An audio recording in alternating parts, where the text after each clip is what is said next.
our world becoming a one big place on the internet, and globalization makes things much more affordable. So what we see that more and more people are looking for services such as a health tourism, and they are happy to have their procedure done abroad where they think they're getting a good deal, affordable treatment, and sometimes they have certain things done that they wouldn't have done in the UK. Me and Jane today would like to look at this in more detail and depth and highlight why this would can look so attractive and appealing in first place may not always be the best idea, and what consideration you need to take when you're taking a first step and trying to look for a cosmetic procedure, doctor or plastic surgery treatment, or some private cosmetic dentistry work. Yeah, from a practice manager point of view, rather than a medical point of view, then I talked to lots of people that have done their research and they've ended up with us in our clinic. They're always impressed with the surroundings, with the service they get, with Dr. Ola when they get to see her. But I still get comments from people saying, I was going to go abroad to have this done. I wasn't quite brave enough to do that. Or I was going to go to Harley Street in London because that's supposed to be where the best doctors are. Why do you think, Ola, that people make those considerations when they've actually done the research and found somebody that is very reputable and they've been recommended to?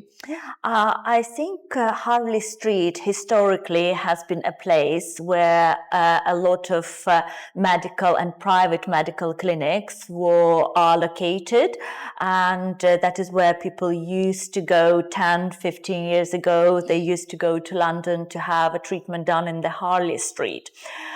Would have happened over the last decade. There are absolutely no doubt many reputable, established, very experienced clinics as well as practitioners on Harley Street.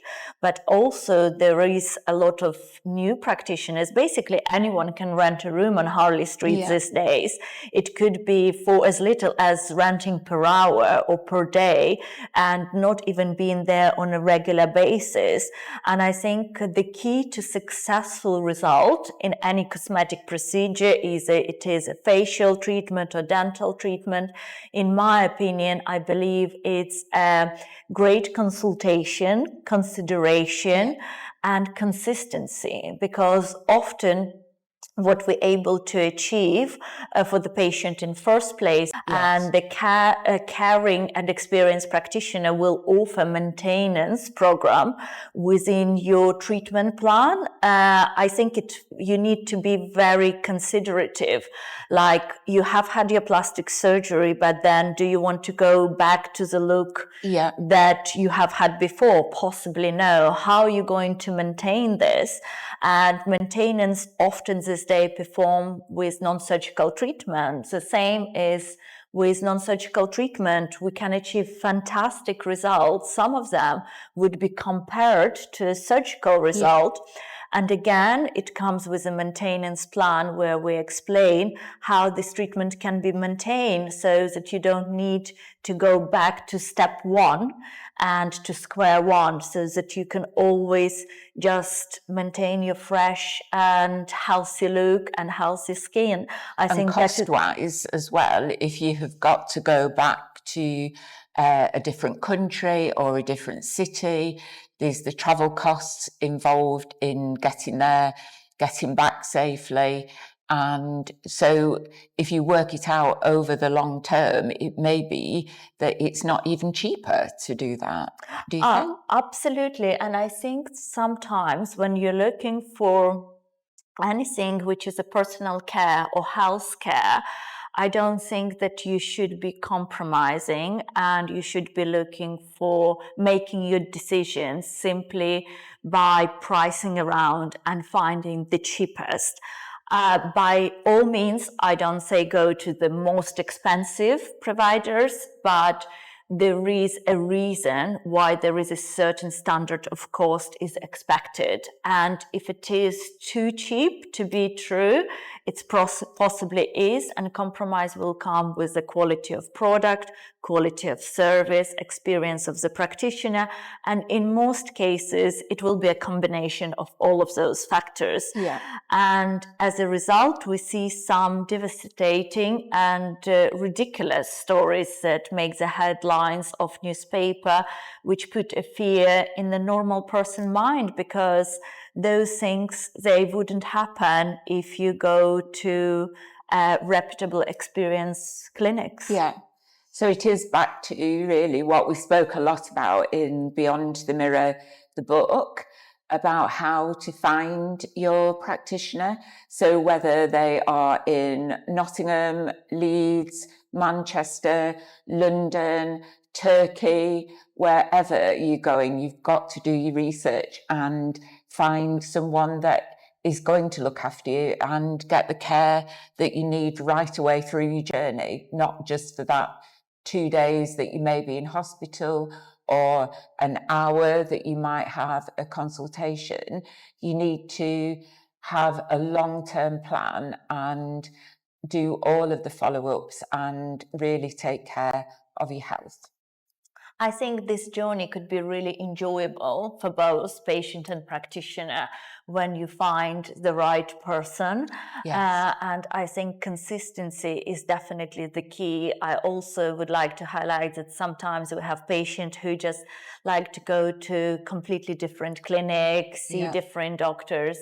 I think if we're talking about facial aesthetics, without a doubt, a big part of it is the medicine and physiology, and but also equally big part is artisticity and beautification of the face. And I think that is often a skill as well as a talent of the practitioner. Absolutely. To make the person look better or restore what has been lost with age. I think that is very precise, very accurate planning and as execution of the treatment. Yeah. So I think it's important to have a look at before and after pictures, see how you feel, take your time to think about it, never take this step lightly.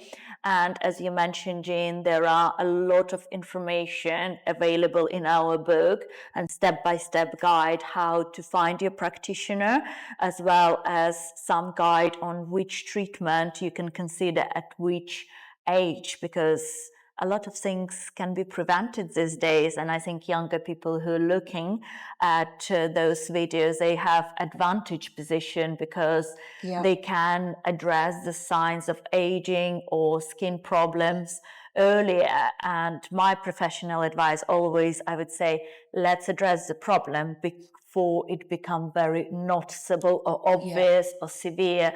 It's always the best step to take forward.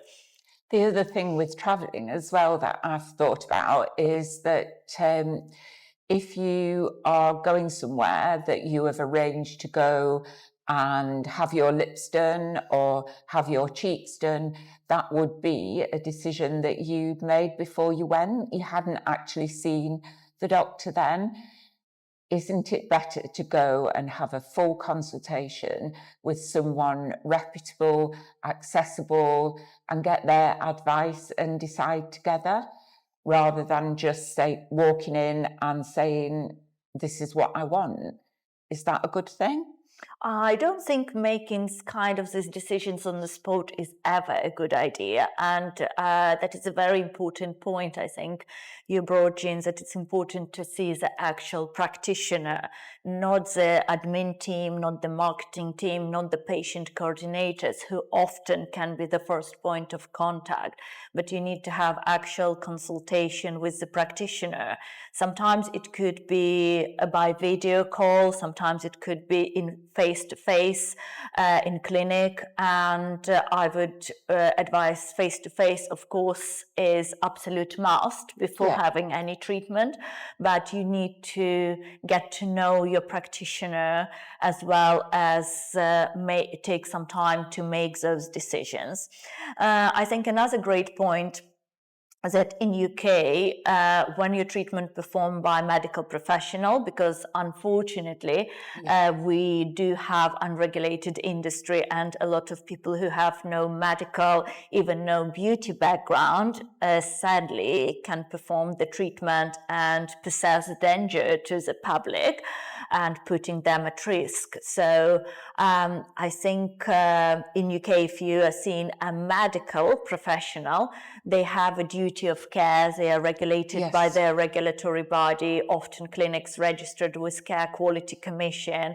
And those kind of things give you a reassurance that if there is any problem will arise, that you actually have a point of contact, you have a person who will be supporting you to deal with side effect or complication, because yes, they not often, but they do happen. And when they happen, you want to make sure that you are in the right environment and in the right hands, and they're able to put you in touch with the right team or resolve these complications themselves. Yeah, we don't see a lot of complications. We definitely don't see a lot of complications caused at our clinic, but they are few and far between, but very, very important that you've got somebody to turn to. Absolutely. So take your time, guys. Never make a rush steps. That is a decision that shouldn't be taken lightly. And if you have any questions, if you want to find out more, your first point can always be to read some information from our book, which is very easy read guide to medical aesthetics. And of course, please feel free to book your consultation. We're looking forward to seeing you in clinic.